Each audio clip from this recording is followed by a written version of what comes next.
Bonjour à tous.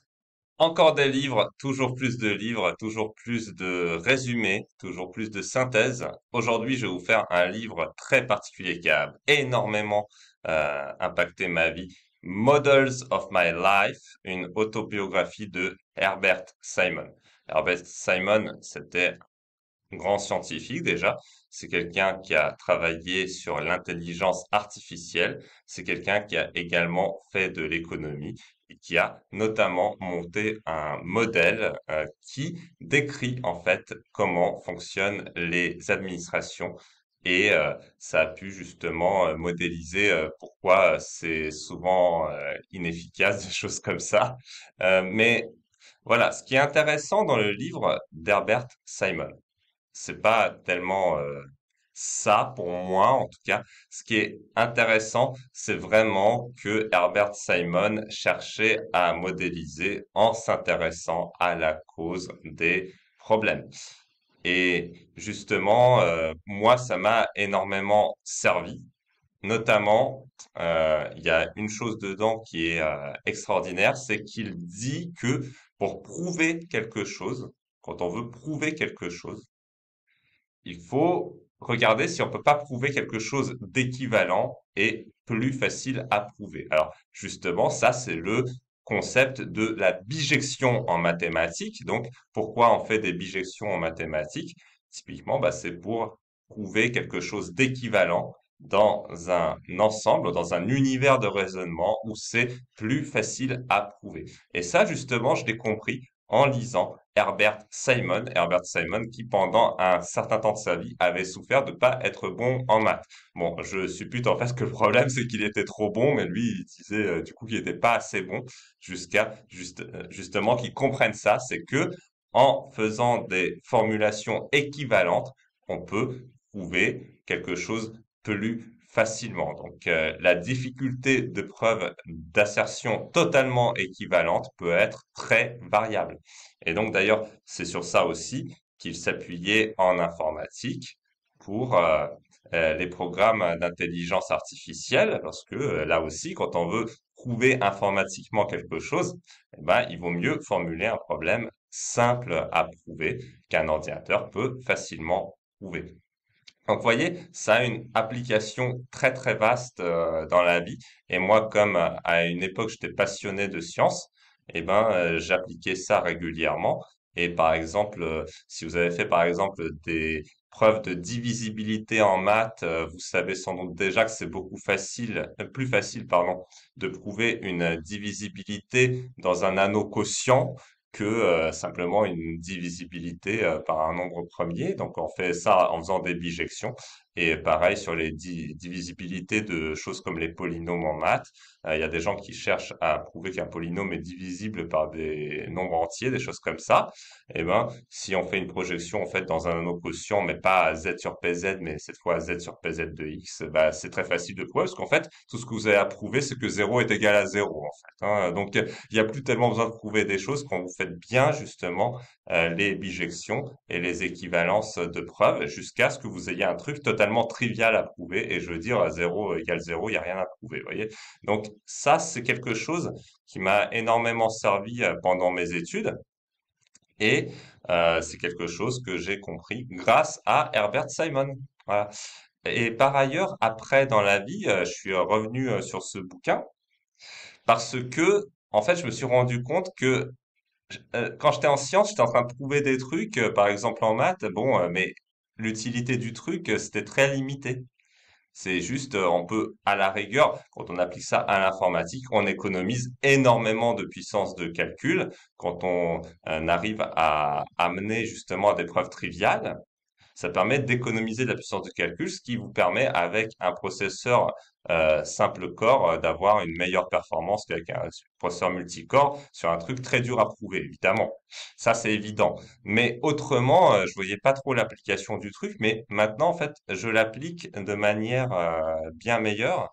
C'est-à-dire, j'essaie de l'appliquer vraiment à la vie de tous les jours. Et par exemple, pour résoudre une question qu'on m'a posée un jour, Serge, ça serait quoi, en fait, le régime alimentaire normal pour toi? Bah, du coup, je me suis posé la question en ramenant justement à une situation très simple à résoudre, qui est, voilà, par exemple, si je me pose la question, est-ce que moi je dois manger du bœuf? Je m'imagine, moi, il y a moi et un bœuf dans un champ, quoi. Ok, est-ce que je vais tuer le bœuf parce que j'ai faim? Et pour moi, la réponse est non. Et comme ça, j'ai traité en fait tous les aliments et j'ai pu me faire mon régime en fait. Et c'est un régime avec lequel je me sens parfaitement bien, aussi bien éthiquement que vraiment physiquement. J'ai vraiment une énergie infinie, donc j'adore ça. Et ça m'a permis de résoudre cette question-là. Et ça, je l'ai fait du coup pour toutes les questions de ma vie. Voilà, par exemple, le rapport à ma famille. Voilà, est-ce que c'est normal qu'on me demande ça, par exemple, ou voilà, qu'on me dise ce que je dois faire dans la vie? Est-ce que ça c'est normal? Bah non, moi je suis la vie dans un corps, je vis la vie que je veux. La personne, elle a sa vie dans un corps, elle vit la vie qu'elle veut. Mais du coup, dès lors qu'elle essaye de m'imposer sa vision de la vie et que je peux prouver par A plus B que c'est pas pertinent pour moi, eh ben c'est facile. Voilà, il y a plus tellement de questions. Parce que par exemple, moi, pendant longtemps, enfin longtemps, pas très longtemps, j'ai fait 6 mois de salariat, un truc comme ça, de vrai salariat, on va dire. Euh, voilà, j'étais pas bien en fait. J'étais pas bien tous les jours.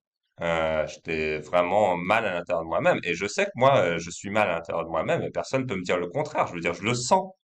Donc si je le sens, c'est que c'est vrai, pour moi en tout cas. Voilà. Et mes parents, ils me disaient par exemple, non mais Serge, t'es pas normal, tu t'adaptes pas, tu pourrais faire un effort. Je dis, mais vous imaginez pas les efforts que je fais déjà pour venir au travail le matin, pour écouter ce qu'on me dit en disant rien, en frappant personne, mais vous imaginez pas l'effort que je fais en fait. Pour moi, c'est presque surhumain. Enfin moi, mon ressenti intérieur, je veux dire, je vis l'enfer tous les jours. Et je supporte et j'arrive à rester poli, j'essaye de travailler, j'essaie de résoudre des vrais problèmes. Quand j'essaie de résoudre quelque chose, ben, on me laisse jamais faire correctement ou alors on me casse la tête parce que j'ai pas respecté le process. Enfin voilà, c'est tout ça tous les jours. Et pour moi, c'est un enfer, c'est invivable quoi.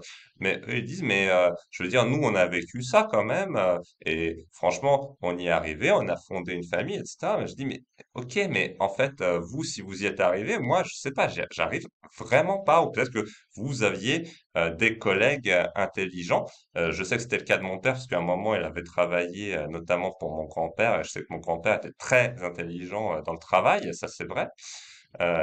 Voilà, il donnait des possibilités d'évolution quasiment infinies dans ces usines.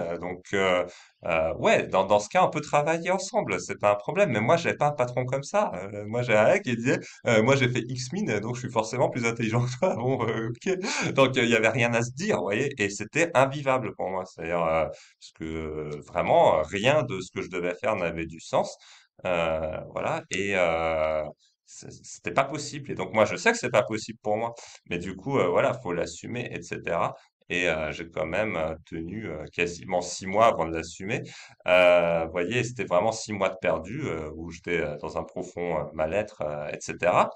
Je veux pas dire tout s'est arrangé d'un coup, hein, c'est pas le cas, mais ça m'a permis aussi de simplifier à mort mon processus de décision avec le temps, ce qui fait que maintenant je suis capable de prendre une décision en une seconde, quoi, sur chaque sujet de ma vie, de manière très simple, en reformulant en fait le problème.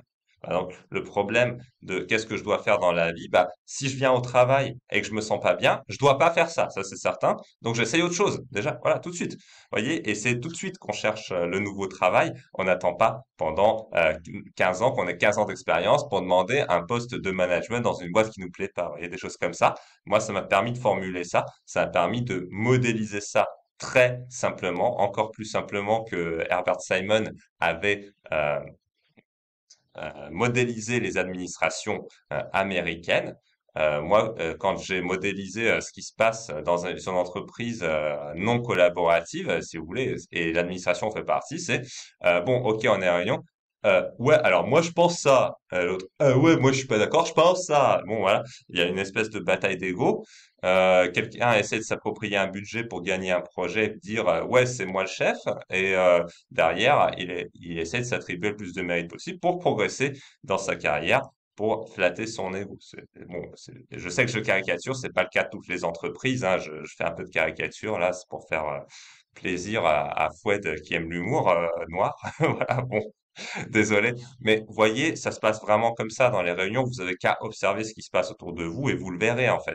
Je sais que chez Google, on résout des vrais problèmes. Chez Facebook, on résout aussi des vrais problèmes, hein. Je veux dire, regardez les produits qu'ils sortent. On peut aimer ou ne pas aimer les produits, mais ils sortent des vrais produits qui résolvent des vrais problèmes. Voilà, moi, vous savez que je suis clairement pas hein, pour le métaverse de Facebook. Mais je peux pas dire que Mark Zuckerberg n'a pas créé quelque chose. Il a travaillé très dur pour le créer. Voilà, il s'est collé à la tâche. Il a résolu un tas de problèmes. Donc vraiment, c'est un dieu du travail, ce mec-là, hein, voilà. Et ça, je ne peux que le respecter. Ça ne veut pas dire que je partage tout ce qu'il fait sur tout. Hein, et je vous invite à ne prendre personne pour un gourou absolu, évidemment. Je vous invite à être libre par vous-même et à incarner ce que vous êtes dans votre corps à vous, quoi, hein, tout simplement. Et en soi, il n'y a pas de problème tant qu'on peut justement avoir une vraie discussion.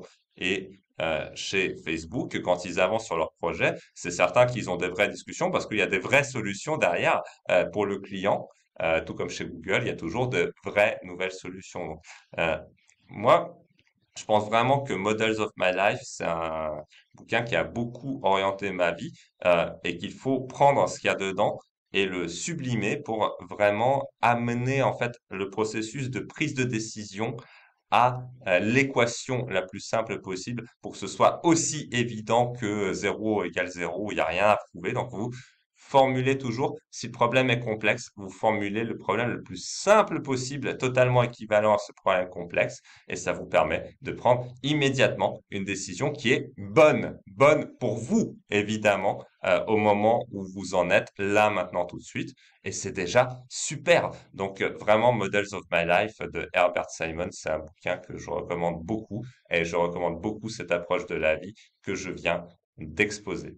Merci de votre attention et à très bientôt pour une nouvelle lecture.